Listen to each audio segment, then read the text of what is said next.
Welcome to Penrose Learning, where we make understanding easy. You start by verifying compatibility and power.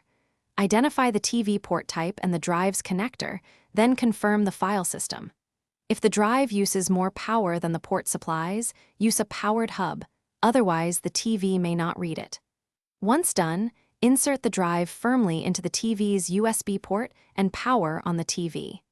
Make sure to note any labels like USB 3.0 or 5V shown near the port so you know speed and power expectations.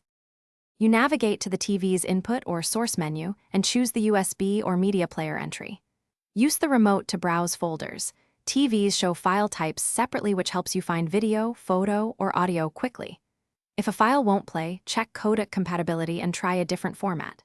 Make use of playback controls, pause, seek, subtitle selection, because TVs often handle these differently than computers. If performance is jerky, test a lower resolution file to isolate bandwidth versus codec issues. You finish by stopping playback and using the TV's eject or simply turning the TV off before unplugging to prevent file corruption.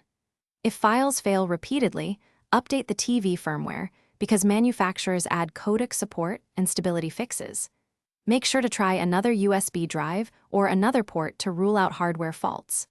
A key troubleshooting tip: if the TV lists the drive but won't read files, reformat the drive to FAT32 or XFAT after backing up.